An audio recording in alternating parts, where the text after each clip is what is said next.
जय सीताराम, राधे राधे। कैसे हैं आप सब? उम्मीद करते हैं कि बहुत अच्छे होंगे। और हमारे जो छोटे छोटे ट्रिक और नोट हैं, यानी जो हमारे नोटबुक में आपके साथ शेयर करती हूँ, वो आपको बहुत अच्छे लगते होंगे और आपके लिए काफ़ी मददगार होते होंगे।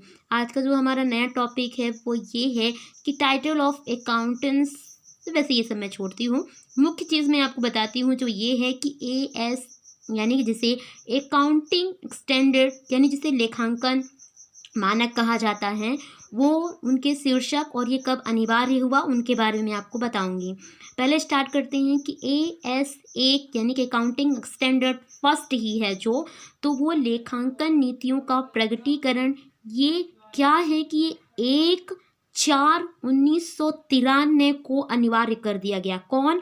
लेखांकन नीतियों का प्रगटीकरण AS1। नेक्स्ट है AS2।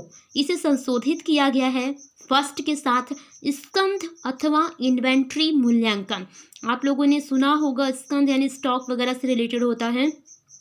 1/4/1999 को अनिवार्य कर दिया गया है।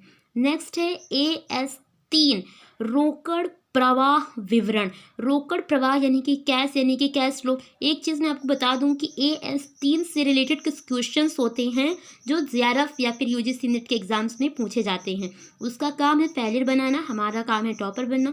ये इनसे रिलेटेड यानी कि अकाउंटिंग स्टैंडर्ड से रिलेटेड क्रोनोलॉजी के क्वेश्चंस बना देता है और आपको फेल करने की पूरी कोशिश करता है। वो आपसे या तो पूछ लेगा कि 3 में क्या है, तो आपको बताना पड़ेगा कि रोकड़ प्रवाह विवरण है। अनिवार्य कब हुआ, तो आपको बताना पड़ेगा कि 1/4/2001 को किया गया। ऐसे बहुत सारे स्टैंडर्ड हैं। चलिए आगे बढ़ते हैं।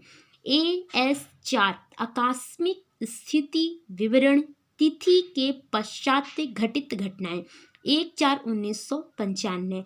नेक्स्ट है AS5 अवधि का शुद्ध लाभ हानि या पूर्व अवधि की मदें जो होती हैं उन्हें भी संशोधित किया गया है 4 के साथ।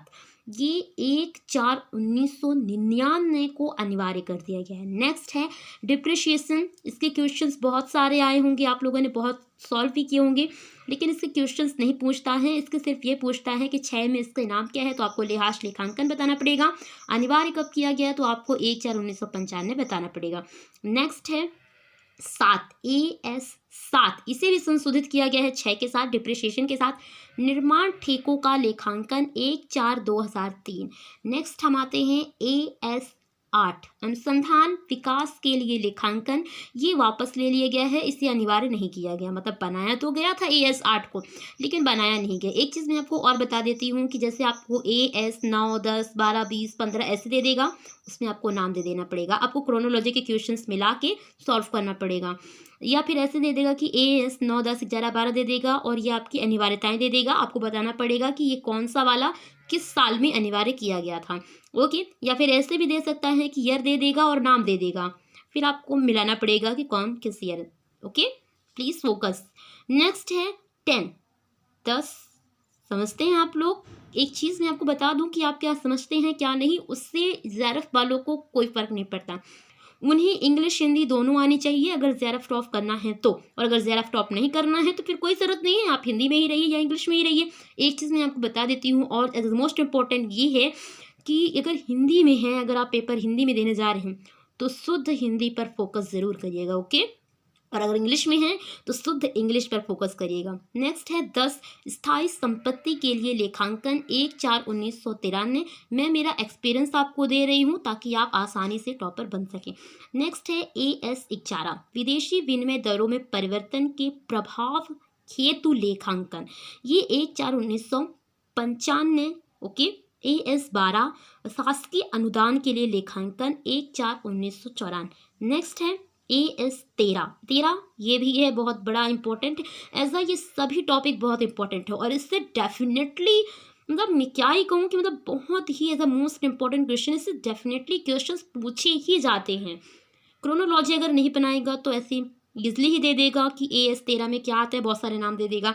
जैसे विनियोग के लिए लेखांकन तो आपको निर्यात के लिए दे देगा, आयात के लिए दे देगा, बहुत सारी चीज़ें आपको दे देगा। उनमें से आपको बताना पड़ेगा कि ये विनियोग के लिए है। या फिर ऐसे दे देगा कि विनियोग के लिए लेखांकन इसके अंदर ही कब अनिवार्य किया गया, तो आपको 1/4/1995 करना पड़ेगा। या फिर विनियोग के लिए लेखांकन 1/4/1995 दे दिया तो फिर आपको ये बताना पड़ेगा कि ये है किस नंबर में, 12 में, 13 में, 9 10 11, तो आपको बताना पड़ेगा कि AS13 में है। Okay, please like subscribe comment तो आप लोग करते ही हैं, हमें तो बताने की ज़रूरत ही नहीं है। और AS 14 एकीकरण के लिए लेखांकन 1/4/1995, AS 15 ये सेवा योजकों के वित्तीय विवरणों से सेवानिवृत्ति की लाभ, ये भी 1/4/1995। ऐसे ही मेरे साथ बहुत सारे वीडियोस हैं, मेरे पास बहुत सारे नोट इतने ज़्यादा हैं कि मैं आपको क्या बताऊं कि कितने ज़्यादा मैंने पढ़ाई की है। सालों मैंने पढ़े हैं तब जाके ये नोट बने हैं और मैं आपको फ्री में दे रही हूँ। तो अगर आप मुझे सब्सक्राइब करेंगे तो आप मेरे साथ और अच्छे अच्छे नोट आपको ऐसे ही मिलते रहेंगे। नेक्स्ट एक और है 16 है, थोड़ी 1 मिनट रुकिएगा। ये रहे, और मैंने काफ़ी वो बनाए हैं, मतलब काफ़ी मेहनत से बनाया है तो थोड़ी तो समय लगेगा। तो AS 16 मैंने 15 तक आपको बताया है। 16 में है, 16 में ऋण लेने की लागत है, ये 1/4/2000, अच्छा 95 छूट गया, 2000 पे क्विट कर गया है। 17 है AS 17 खंड प्रतिवेदन, यानी 1/4/2001, 1/4/2001। नेक्स्ट है, फोकस करिएगा इनके ईयर पर, बहुत जल्दी भूल जाता है लेकिन क्या करिए, याद तो करना पड़ेगा ना। और रट मत जाइएगा, रटना भी बहुत बुरी चीज़ है, रट के जाओ भूल जाता है।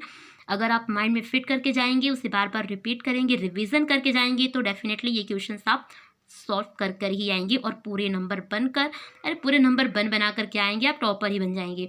AS 18 के बारे में बात करते हैं तो संबंध पक्षकार प्रगटीकरण, ये 1/4/2001 है। नेक्स्ट है AS 19 पट्टे रिलेटेड फीस, इससे संबंधित तो आपको पता होगा ना। नेक्स्ट है A4/2001, ये पट्टा, इससे संबंधित ज़्यादा क्वेश्चंस तो नहीं बनते हैं पर आप इससे प्लीज़ फोकस करिएगा, इस पर भी थोड़ा, इस पट्टे पर देखो, पट्टे पर आप भूमि पट्टा पर मत जाइएगा, कॉमर्स के हैं हम तो हमारा पट्टा वो पट्टा नहीं होता है, ओके, लाइसेंस उनसे रिलेटेड होता। तो ज़रा आप अपने कॉमर्स में पट्टे पर फोकस करिएगा, उस पट्टे पर मत चले जाइएगा, ओके। नेक्स्ट है AS 20 प्रति अंश उपार्जन, प्रति अंश उपार्जन यानी 1/4/2001 है। नेक्स्ट है AS 21 समेकित वित्तीय विवरण, 1/4/2001 है। अच्छा, समेकित वित्तीय विवरण के बारे में आप लोग क्या जानते हैं, प्लीज़ मुझे कमेंट करके बताइएगा, बाकी मैं आपके डाउट सॉल्व करने की पूरी कोशिश करूंगी। AS 22 आय पर करों के लिए लेखांकन होता है, 1/4/2001, आय पर इनकम ही होती है और उन्हीं के कर यानी कि टैक्सेस वगैरह से रिलेटेड 22 होता है। अच्छा, टैक्स पर भी फोकस करिएगा, ओके, टैक्स से रिलेटेड भी बहुत सारे क्वेश्चंस पूछे जाते हैं पर ये 22 तो एज अ मोस्ट है, देख ही लीजिएगा, 1/4/2001।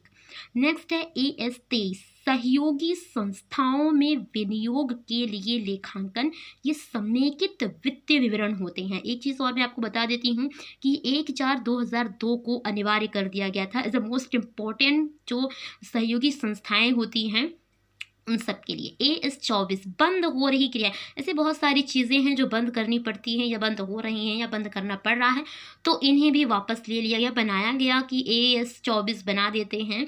ये क्रमांक हैं, मतलब ये योजनाएं हैं, आप कुछ भी कह सकते हो, इसे बनाया गया, बहुत सारे संशोधन किए गए, पर जब विचार विमर्श किया गया, सोचा समझा गया, तो सोचा कि इसकी ज़रूरत लागू करने की या फिर अनिवार्य करने की ज़रूरत नहीं है, इसलिए इसे वापस ले लिया गया। AS 25 है, ये अंतरिम वित्त प्रतिवेदन है, 1/4/2002 है, इसे अनिवार्य किया गया और ये चल भी रही है। नेक्स्ट है AS 26 है, अमूर्त संपत्तियाँ, अमूर्त, अच्छा मूर्त अमूर्त के बारे में आपको पता है, हमें कमेंट करके बता दीजिएगा। 1/4/2003 है। नेक्स्ट है AS 27 है, संयुक्त साहस में हितों का प्रकटीकरण। अच्छा, संयुक्त क्या होता है, अच्छा आपको पता है, ये शुद्ध हिंदी के कुछ वर्ड्स हैं जो कि हिंदी में था, तो इसलिए शुद्ध हिंदी, मैंने कहा ना कि अगर हिंदी है आपका शुद्ध पेपर, मतलब मेरा कहने का कि अगर आप हिंदी में पेपर देने जा रहे हैं तो शुद्ध हिंदी पर फोकस करिएगा। कॉमर्स की ऐसे बहुत सारे लैंग्वेजेस हैं जो सुनने में तो लगता है कि यार ये है क्या, तो इसलिए प्लीज़ फोकस करिएगा। बाकी मैं तो आपको नोट दे रही हूँ। AS 28 संपत्ति की क्षति, 1/4/2004 है। AS 29 है, आयोजन संभव्य दायित्व संभव्य संपत्ति। क्या हिंदी है यार, 1/4/2004 है। नेक्स्ट है AS 30, अच्छा ये तीनों में बहुत डाउट रहता है, पता है क्यों, इसके तो डेफिनेटली क्वेश्चंस बनाता है क्रोनोलॉजी के, क्योंकि देखो सेम है 30, 31, 32 पे वित्तीय विलेख वित्तीय विलेख वित्तीय विलेख, अब इनमें से थोड़ा सा अंतर सिर्फ इतना है। अच्छा, यहाँ पर लास्ट में 31, 32 में जाना, तो ये प्रस्तुतिकरण और प्रगटीकरण सेम है, यहाँ पे बहुत डाउट खा जाता है। और फिर ये मान्यता मापन, चलो 30 वाला तो अलग हो जाता है, लेकिन 31 और जो 32 वाला है ना, इसमें चलो अपने प्रस्तुति करके और प्रगति करके तो 30 31 में चला जाता है और 31 का जो 32 में चला जाता है और 32 के 31, तो इसमें बहुत डाउट, इसमें तो प्लीज़ इसमें ज़्यादा फोकस करिएगा। ठीक है ना। इस पर कौन सा वित्तीय विलेख मान्यता मापन 1/7/2010। और एक और चीज़ मैं आपको बता दूं, इन तीनों में जो सेम है वही इनकी अनिवार्यताएं भी सेम है। अगर इनमें कुछ कॉमन है तो सिर्फ इतना कि मान्यता मापन और प्रस्तुतिकरण और प्रगटीकरण। ये क्वेश्चंस बहुत ज़रूरी है और ये तो फेल करने के लिए तब रामबाण का ही काम करता है। Thank you so much. Please like, subscribe and comment. Bye bye. जय सीताराम।